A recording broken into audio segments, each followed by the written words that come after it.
Assembly and former local government chairman, among others. In another development, a lawyer, Mr. Ndamzi Ikulo, says he believes the judiciary under President Bola Tinubu's administration is enjoying true independence. Speaking with correspondent Mekoto Kawala assessing the judiciary in the last 2 years of President Bola Tinubu's administration, Ikulo noted that the administration has increased the judiciary's budget from 165 billion naira to 342 billion naira as part of effort to fight corruption in the system. He said this is the first time the judiciary has received such robust funding. Present administration have taken several steps to support the independence of judiciary. Key among these steps are: 1. Proposals to increase the salaries and allowances of judicial officers through judicial office holder salaries and allowances due 2024. The administration have also increased the budget of the judiciary from 165 billion to 342 billion as a means of improving justice and fight against corruption in the judiciary. And this is encouraging. Ekulo also said that Tinubu administration has taken steps to revamp legal education aimed at improving access to justice and strengthening the legal system. The Tinubu administration has initiated far-reaching reforms encapsulated in the national judicial policy of its administration. We can bet as much as possible that the Tinubu administration has emphasized overall importance of safeguarding the judiciary from political interference for a fair and impartial justice system, including revamping legal education to prioritize public interest litigation and ensuring broader access to justice to all Nigerians. Well, away from that, the Minister of Works, Dave Umahi, has announced that a section of the carriageway on the Eleme axis of the East-West Road currently under construction will be completed and open to motorists within the next 10 days. He made this announcement during an inspection tour of ongoing federal road project in Rivers State. Umahi also said the second carriageway is scheduled for completion by December this year.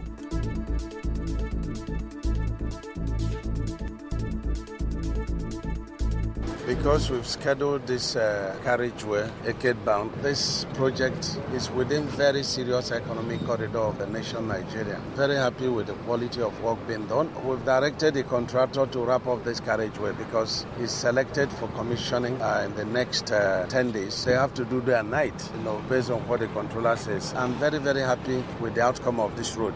It wasn't easy, but with the determination of the president, the outcome is excellent. Durability is going to last over 50 to 100 years without maintenance. The Works Minister said once both lanes are completed, toll gates and parks will be established along the route. The total value of the project is 156 billion and it is 30 kilometers by 4 lanes, and it has solar light. We're going to inject CCTV and we're going to put tolling points and relief parks so that people don't park on the road again. It's going to be a beauty on earth when we finish, but we are going to finish by December. The entire stretch will be completed. So Mr. President can elect to commission this carriageway now as we are doing. Moving on, a former chairman of the Nigerian Labour Congress NLC in Rivers State, Mrs. Beatrice Itubo, is urging the federal government to use the 750 housing units recently recovered from former Central Bank Governor Godwin Emefiele to tackle the housing challenges facing civil servants. In an interview with correspondent Mekotoka, Itubo said the houses should be allocated to workers at affordable rates to ease their accommodation challenges. She also warned against allowing politicians to hijack the houses, stressing that civil servants deserve better living conditions. So I'm thinking that they should give it to them at affordable prices that they can buy and also own houses, because the workers themselves are human beings. They deserve to have good and better accommodation. So when the money is our collective patrimony, one person cannot go and collect the money that is meant for the society and then amass for himself. Now that it has been brought to the fore, let them give these houses to workers, not to politicians, because all of them are people that are stealing this money. But workers themselves should be giving these houses at affordable price, and then they will pay gradually and then own this place. So let's not give it to people who have been working and have been shortchanged over the period. Meanwhile, constitutional lawyer Richard Nwokocha supports calls for the houses to be allocated to civil servants, but stresses the need for proper oversight to prevent abuse of the process. I would support the idea that the ordinary people should be enabled to access it. You also have to look at the value, and those who can access it should be those who can pay over time. Of course, it can be sold as a reduced rate as part of housing policy of the federal government, and then mortgage can be prepared for them to enable them pay over time. If it won't be abused, the challenge with Nigeria is implementation of programs that when one thing is agreed on, people will in the system. You end up with several people acquiring several of them and reselling them at a higher price. Nwokocha also explained that the 750 housing units have become the property of the federal government since the court has divested Mr. Godwin Emefiele of the properties. Once the court had already divested the Emefiele of this property as things acquired through corrupt means or through stolen wealth from the Commonwealth, it means it's federal government property. It is now property of the Federal Ministry of Housing. So it's federal government property now, and the federal government will do with it whatever it feels like doing with it. Still to come, Senate asks federal government to establish military base in Adamawa. Stay with us.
You're welcome back, and now the rest of the news. Justice James Omotosho of the Federal High Court in Abuja has ordered the service of court document on the 2007 presidential candidate of the African Democratic Congress, ADC, Professor Pat Utomi, in relation to a suit pending over his alleged plan to establish a shadow government in the country. The Department of State Services, DSS, in the suit argued that not only is the planned shadow government an aberration, but it also constitutes a grave attack on the Constitution and a threat to the current democratically elected government. Justice Omotosho granted an ex parte motion argued by the counsel for the DSS, Akinlolu Kehinde, ordering service of court documents on Utomi, listed as the sole defendant at his Lagos address using courier service. The judge subsequently adjourned the case to June 25th for hearing, before which Utomi is expected to have filed his defense. The Senate has called on the federal government to establish a military base in Hong, local government area of Adamawa State, in response to the resurgence of Boko Haram attacks in the northeast geopolitical zone. The resolution was adopted during Wednesday's plenary following a motion sponsored by Aminu Abbas, senator representing Adamawa Central, and co-sponsored by all lawmakers from the northeast geopolitical zone. Commending the effort of security personnel, he noted that the establishment of a military base would bolster security presence and improve response to insurgent activities in the zone. Abbas said attacks in Hong local government area have displaced many residents and raised critical infrastructure. Away from that, the National Association of Cattle Dealers, Processors and Marketers of Nigeria, NACTPAN, has called on the federal and River State government to encourage the building of ranches as a way to control the activities of herders and resolve the clash with farmers. Speaking during a conflict resolution meeting between Eche farmers and cattle dealers in Okehi Police Division, Eche local government area, hosted by the Eche Sole Administrator, Dr. Onyenachi Nwankwo, and Okehi DPO, Larika Augustus. State Chairman of NACTPAN, Godspower Amadi Eke, highlighted some of the lawsuits that will guide activities of herders and farmers. Today, there are laws that have been put in place, which after now, we are going to hold a state national meeting, comprises all our people in all the various states, to let them know that this thing we are doing here has become a template that everybody must work on in order to separate the cattle from the cash crop. Even there has been a law, whoever his cow eats any crop, that cow must be arrested, or the person rearing it must be arrested. The laws place over all these things, which in less than no time, we are going to unfold them all. On his part, the sole administrator for Eche local government area, Dr. Onyenachi Nwankwo, called for a resolution that would be beneficial to both farmers and herders. We wish and we want that day, we want this matter to be resolved in a way that the chairman does his farming without interruptions and disturbance, in a way that the cattle rears his cattle without confrontation. Cattle rear your cattle without destroying crops. Farmers farm your farm without killing cattle. Any other story we are hearing that is ugly, let it do what? Stop. The people want to see that sincerity in everybody.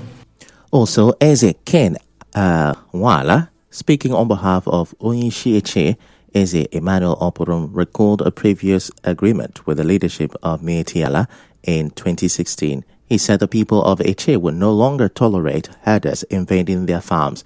He spoke alongside Eze Samuel Odum. Our agreement with your people was that if any of your cows enter my farm and destroy, even if it is one crop, your people will pay that farmer 500,000. Because vis-a-vis, we'll kill your own, we'll pay you. You destroy our own, you pay us. There is also an anti-grazing law of River State. Why must it be in our farm that you will have pleasure in feeding your animals? And I will not have pleasure in going to your village to go and farm. We will no longer accept it. We are not happy. In Odogwa in particular, we don't have land again. We are aware that Odogwa is a flashpoint. So we are suggesting that since we don't have any other land in Odogwa where we'll allow the cattle to come and rear, they should confine their cattle or cows outside Odogwa. The meeting also had in attendance security agencies and youth groups from HA. In other news, the senator representing Rivers West Senatorial District, Dr. Ipalibo Harry Banigo, has disclosed plans to remodel the primary healthcare center in Obama, Negama local government area. The former deputy governor of Rivers State and current Senate committee chairman on health, secondary and tertiary said this during her one-day free medical outreach in the area, organized in collaboration with the University of Port Harcourt Teaching Hospital, UPTH. Addressing newsmen at the outreach, Harry Banigo said the gesture is part of her campaign promises to her constituents. You always hear free medical outreach. But this one is one with a difference. This is one that is most unusual. It is so inclusive of every category of medicine you can think of. Ophthalmology, dentistry, internal medicine, surgery, and all aspects of medicine. It is done in such a way that it caters for every level of the population. So it is an outreach with a difference. You cannot compare it with just any other outreach. My campaign was that I'll make sure that I always follow up the health indices of my community. On his part, Professor Datoye Alasia, who represented the Chief Medical Director of UPTH, Professor Henry Uboma, said the outreach has helped bridge the health gap amongst the people. We are here in Obama community for a medical outreach in collaboration with the senator representing the Rivers West Senatorial District. We're impressed by the turnout from the community, and of course it's also important for us because outreaches like this also help us to bridge gaps and create the opportunities that some people may not have. We are very happy that we are part of this activity, and we thank all the stakeholders. We also thank the community for their cooperation, providing all the support that we need to create access to the community and also to mobilize and sensitize the community members. Some beneficiaries also spoke to our correspondent. Our mother, Dr. Ipalibo Banigo, what she do for us, we are so glad, we are happy. She don't change many people's life today, so we give all the glory to God. This one where they give me, she don't try. It's so fast and okay, they tried. Thanks to her, our mommy. They're very, very happy because as I do like this, I get serious cough. So as I come like this now, they will give me plenty drugs. I can't go as I will take and I will do okay. So I pray the organizers will God bless them well. We go on a short commercial break. When we come back, we'll wrap up the news. The leader of Senator Mag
On the international scene, an extraordinary Oval Office meeting.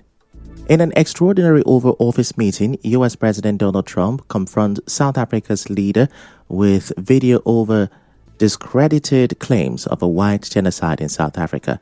Trump says white farmers are fleeing South Africa and plays footage showing people chanting, "Kill the farmer."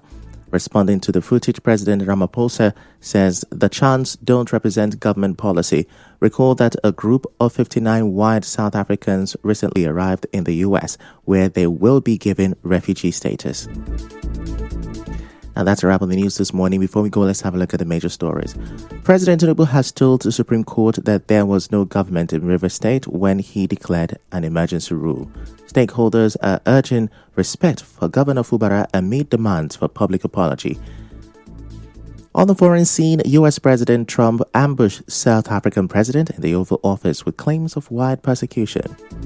The news was edited by Martha Okiri. To reach the news team, send an SMS or WhatsApp to 0808-721-7215.